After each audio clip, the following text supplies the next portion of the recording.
Le secrétaire général demande que les documents du prochain 14e congrès national du PCV devraient être rédigés de façon scientifique et créative.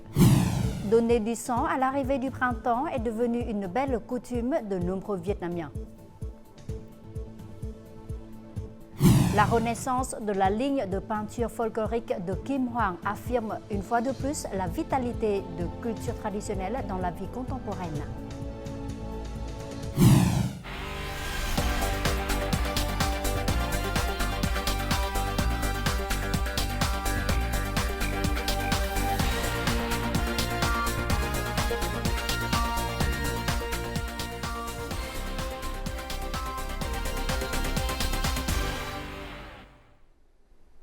Mesdames et messieurs, bonjour. Merci d'être avec nous dans cette nouvelle édition du Journal francophone. Le sous-comité élaborateur des documents du 14e congrès national du parti a tenu ce vendredi à Hanoï sa première réunion sous la houlette du secrétaire général Nguyen Phu Trọng. Ce sous-comité a pour mission de préparer entre autres le rapport politique et le rapport sur 40 années de renouveau à soumettre au 14e congrès national du parti prévu en janvier 2026. Le leader du PCV a souligné que ces rapports devraient être rédigés de façon scientifique et créative et refléter les progrès du pays. Selon M. Nguyen Phu Trọng, le rapport politique du 14e congrès national du parti doit être un ouvrage scientifique qui cristallise le niveau théorique, l'intelligence du parti, les convictions et les aspirations de la nation tout entière, reflétant ainsi les perspectives et les nouvelles tendances à l'heure actuelle. Le Premier ministre Phạm Minh Chính vient de signer une directive sur le développement global rapide et durable du tourisme. La directive demande de mettre sérieusement en œuvre la résolution 8 du Politburo et les orientations du gouvernement et du Premier ministre pour promouvoir le développement du tourisme vietnamien.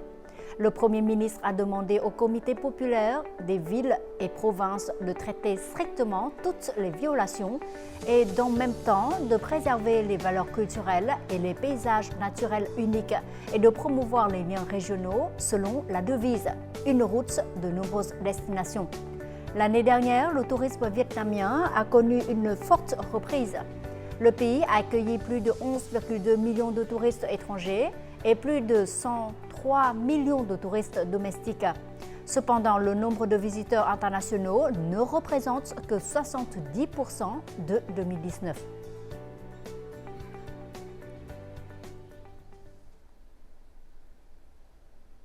Cet après-midi, une réunion a eu lieu pour évaluer la planification de Hanoï pour la période 2021-2030 avec une vision jusqu'en 2050. Au cours du processus de planification, la ville de Hanoï a demandé l'avis de 21 ministères et agences centrales, consulté 15 provinces et villes de la région du delta du fleuve Rouge, ainsi que des experts, des scientifiques et des communautés résidentielles.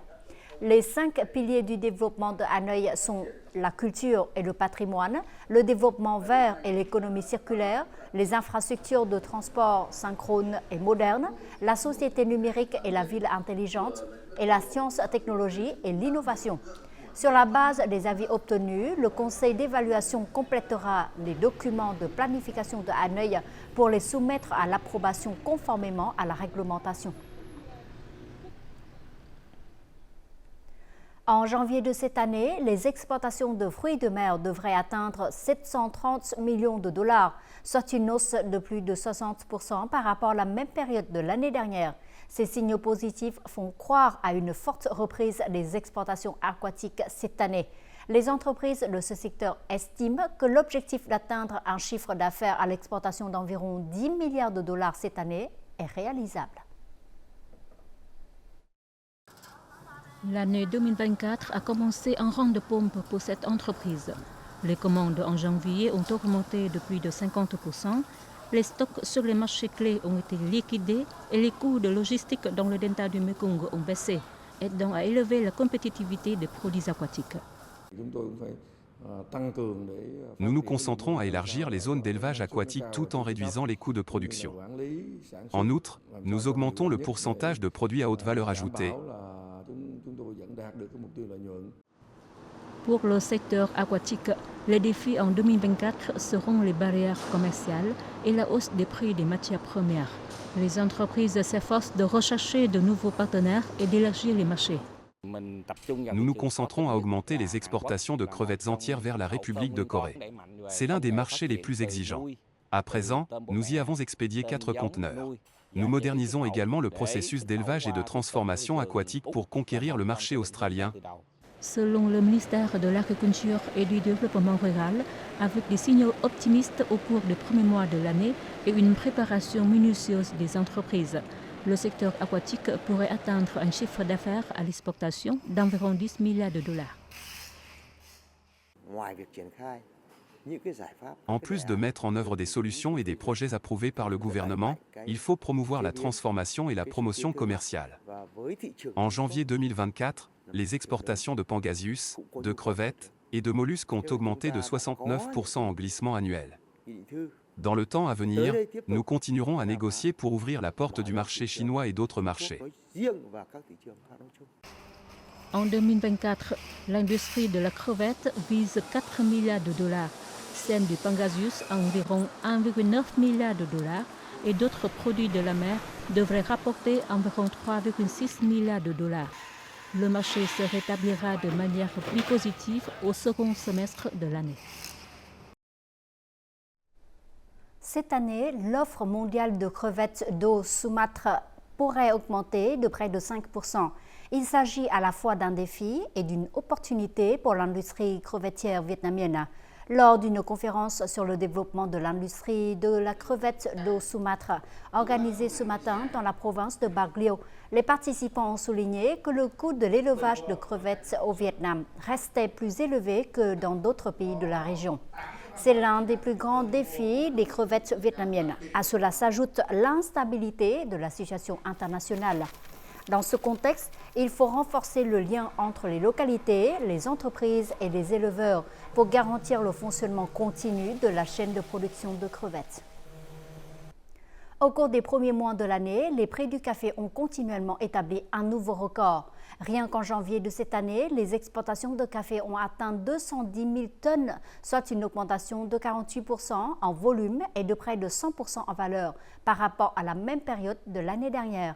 En tant que premier fournisseur mondial de café Robusta, le Vietnam a une opportunité de positionner sa marque et de promouvoir le développement durable de cette industrie. Cette entreprise achète du café aux agriculteurs à des prix allant de 85 à 90 000 dong le kilo. Par rapport à fin 2023, ce prix a augmenté de 20%, mais par rapport à la même période de l'année dernière, le prix du café a doublé. Les produits du café étant rares, les agriculteurs peuvent les vendre à bon prix. Compte tenu des conditions climatiques de la récolte de cette année, l'offre devrait encore être inférieure à la demande. Pour la première fois dans l'histoire, les prix du café ont doublé, passant de 1 500 à 3 400 $ américains par tonne. Actuellement, seul le Vietnam récolte du café Robusta. Le café d'autres pays comme l'Indonésie ou le Brésil sera récolté d'avril à juillet 2024. Le fait que les prix du café vietnamien n'ont cessé d'augmenter au cours des 2 dernières années et ont atteint un nouveau niveau de prix ouvre des opportunités pour repositionner la valeur du café du Vietnam sur le marché international. Dans les 5 prochaines années, les prix du café seront très élevés en raison d'une forte demande et d'une production limitée.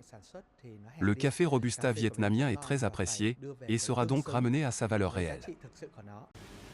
L'Association vietnamienne du café et du cacao prévoit que les exportations de café du Vietnam au cours de la saison 2024 baisseront pour atteindre environ 1,4 million de tonnes. Cependant, étant donné que les prix du café continuent d'augmenter, il est probable que le chiffre d'affaires des exportations établira un nouveau record atteignant de 4,5 à 5 milliards de dollars. Au cours du mois de janvier, le Vietnam s'est hissé au 10e rang parmi les plus grands partenaires commerciaux de Singapour, avec un chiffre d'affaires de 2,1 milliards de dollars.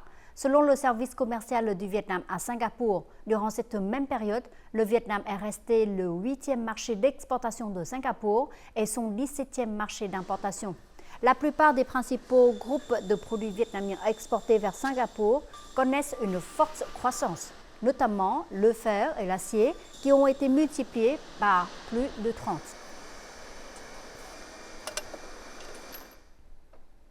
Notre journal continue avec les taux de change et l'indice de la bourse du Vietnam.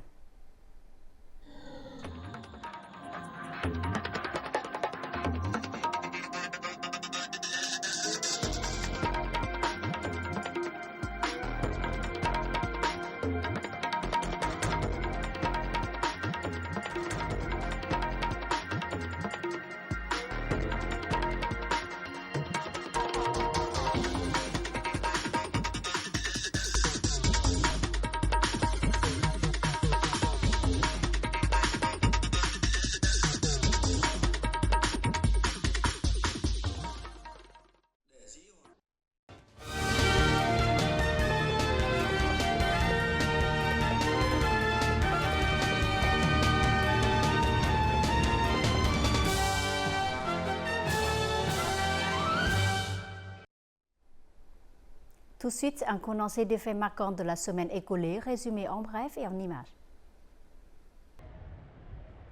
Le président Võ Văn Thưởng a visité jeudi 22 février l'hôpital pédiatrique numéro 1 à Ho Chi Minh Ville à l'occasion de la journée des médecins vietnamiens. Il s'agit d'un des plus importants établissements pédiatriques du pays, d'une capacité de 1500 lits. Le chef de l'État a exprimé sa reconnaissance envers les personnels médicaux, tout en l'encourageant à viser de nouveaux succès.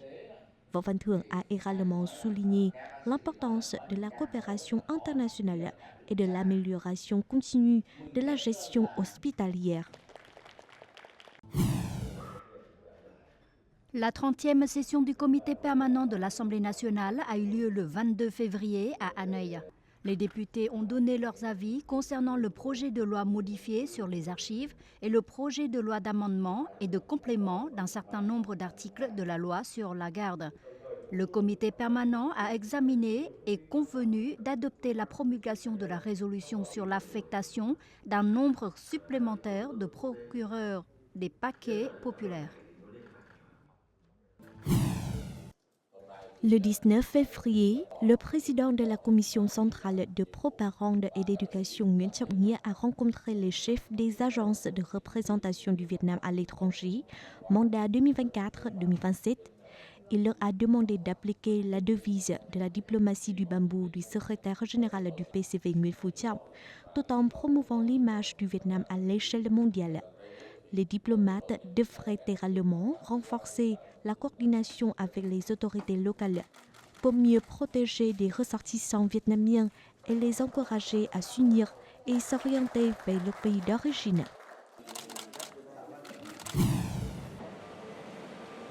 La cérémonie de départ du premier train intermodal de l'année du Dragon 2024 a eu lieu mercredi 21 février. C'est la deuxième fois qu'un train intermodal est organisé. Il transporte des marchandises de la gare de Song Thân dans la province de Bình Dương à celle de Zhengzhou en Chine. Le train est composé de 21 wagons, dont 9 containers réfrigérés transportant de la nourriture et des fruits. Le temps de transport estimé est de 9 à 10 jours. Un incendie a brûlé environ 30 hectares de forêt dans le parc national Hoàng Liên, dans la province montagneuse du nord de Lào Cai. Peu avant, le 19 février, de grands incendies de forêt se sont déclarés dans la commune de Ta Van et la commune de Mường Hoa, ville de Sapa, province de Lào Cai. Ces incendies ont principalement touché les forêts dégradées et les forêts régénérées. La province de Lào Cai a mobilisé plus de 2000 personnes, principalement des milices et des forces d'autodéfense pour maîtriser le feu. La province de Điện Biên au Nord accueillera l'année nationale du tourisme 2024. L'information a été annoncée lors d'un point de presse tenu le 21 février à Hanoï.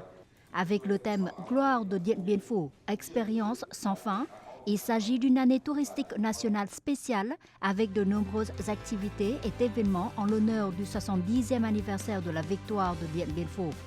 Cet événement a pour ambition de faire de Điện Biên Phủ une destination touristique attrayante de la moyenne et haute région du nord du pays. De nombreuses fêtes printanières à grande échelle se déroulent dans le nord du pays. La fête printanière de Yên Tử a débuté le 19 février, marquant le 10e jour du premier mois lunaire dans la province de Quảng Ninh. Il s'agit de l'une des plus grandes et plus longues fêtes du Nord, attirant des dizaines de milliers de moines, de nonnes, de fidèles bouddhistes et de touristes. Dans la province de Hà Nam, la fête de la parole de Tam Chup a débuté le 21 février, soit le 12e jour du premier mois lunaire. Lors de la cérémonie d'ouverture, la province de Hà Nam a officiellement reçu le prix de première destination culturelle locale au monde 2023, décerné par les World Travel Awards. Donner du sang pour sauver les vies est devenu une coutume au Vietnam à l'arrivée du printemps. C'est pourquoi la fête du printemps rouge, co-organisée par l'Institut national d'hématologie et de transfusion sanguine et l'Association des jeunes de Hanoï, attire la participation d'un grand nombre de personnes.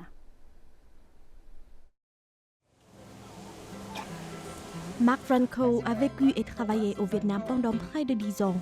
Aujourd'hui, pour célébrer le printemps de façon plus significative, lui et sa femme ont décidé de donner leur sang en début d'année. À l'occasion du Tet, les Vietnamiens ont souvent la coutume de se donner de l'argent porte-bonheur pour se souhaiter une bonne année. Aujourd'hui, je souhaite offrir un cadeau porte-chance aux patients qui ont besoin de sang. Au début de la nouvelle année, de nombreuses personnes choisissent d'expérimenter le don du sang. Se réveiller à 6 heures du matin, parcourir plus de 60 km pour venir à Hanoï, Madame Thuy et sa famille ont pu faire ce qu'elles voulaient depuis longtemps. Cela fait longtemps que je voulais donner du sang. Au début, j'avais peur parce que je ne l'avais jamais fait auparavant, mais après cette première expérience, je continuerai à donner mon sang et certainement, j'y reviendrai avec mes amis. Parmi les donneurs de sang, de nombreuses personnes en ont fait une habitude significative. C'est la 17e fois que je donne du sang. Si vous faites un don de plaquettes, il ne faut qu'environ 3 semaines pour pouvoir en donner à nouveau. Donner du sang est devenu un besoin, une habitude pour moi. À tel point que parfois, j'attends avec impatience le jour de pouvoir faire un don. C'est la 16e année que la fête du Printemps Rouge est organisée. La prise de conscience des habitants a changé positivement, de nombreuses personnes sont prêtes à donner du sang juste après le Tet. Cette fois, nous espérons recevoir environ 10 000 unités de sang. Donner du sang après le nouvel an lunaire n'est pas seulement un geste noble pour sauver les vies, mais aussi une action significative qui contribue à semer davantage de graines de bonté.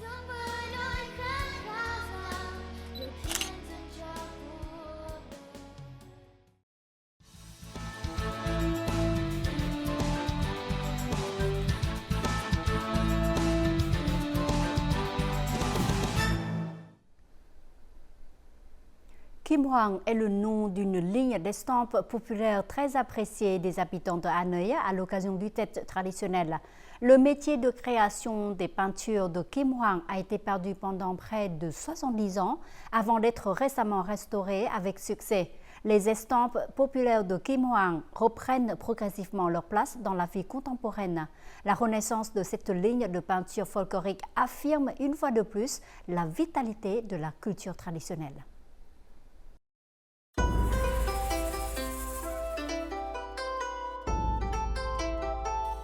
Fin janvier, la créatrice Ngọc Hân a présenté sa collection Dao Zai du Tet, inspirée des estampes populaires de Kim Hoang au temple de la littérature de Hanoï.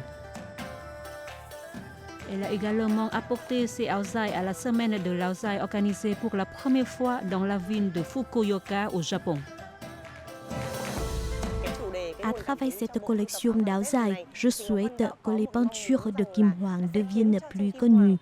Je veux propager l'amour pour la culture populaire en général, ainsi que pour les peintures de Kim Hwang en particulier.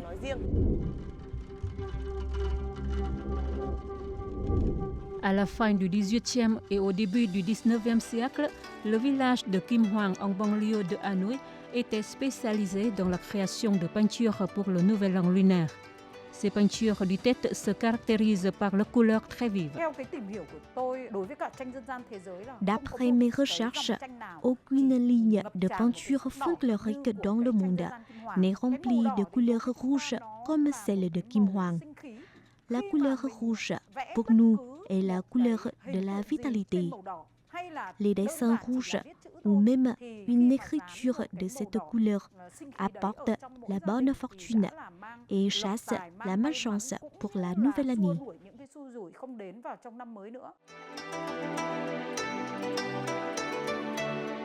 Le village de Kim Hwang avait connu un apogée avant qu'une grande inondation survenue en 1915 emporte et endommage la plupart de leurs planches. En 1945, le métier a complètement disparu. De 2016 à 2022, la chercheuse Tu Huang a collaboré avec les artisans et les habitants du village de Kim Hwang pour restaurer les planches et la création d'estampes populaires.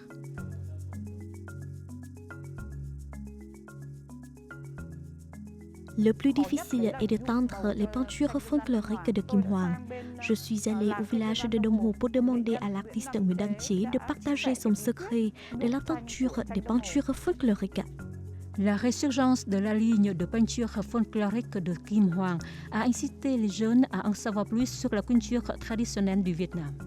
Je suis en train de numériser les peintures folkloriques de Kim Hwang. Nous pouvons donc conserver et utiliser ces fichiers pour concevoir des œuvres utilisables dans la vie moderne. Les traditions se perpétuent à travers les générations. Plusieurs caractéristiques culturelles datent de centaines d'années. Les jeunes designers ont chéri les valeurs traditionnelles et les ont enterrées dans le design moderne. Pour moi, c'est un excellent travail.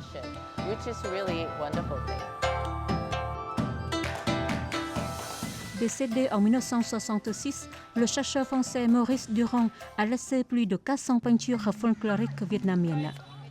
Grâce au livre Peinture folklorique vietnamienne de Maurice Durand, Madame Tu Huang a pu ouvrir la porte pour restaurer les peintures rouges de Kim Hwang. Grâce au livre de peinture de Durand, nous avons eu la base pour distinguer les 3 lignes de peinture de Hang Chong, Kim Hwang et Dongho. Et sur cette base, j'ai pu restaurer environ 50 échantillons de peinture ancienne de Kim Hwang.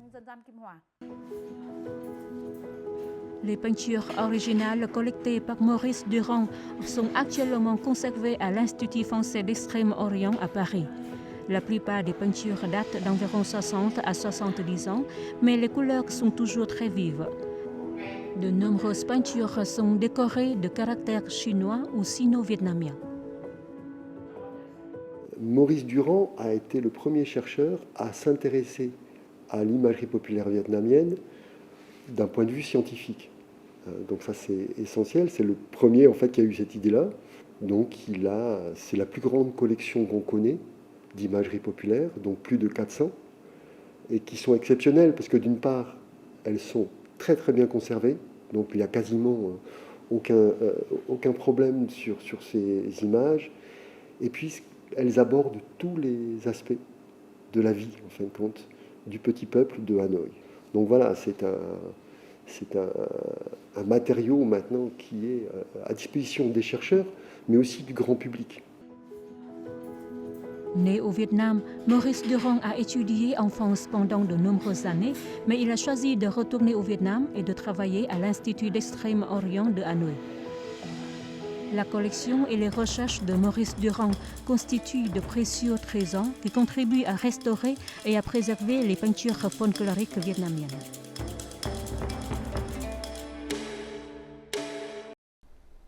En fin du journal, voyons tout de suite les prévisions météo.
C'est la fin de notre édition. Merci pour votre fidélité. Très bon week-end à vous tous et à la semaine prochaine.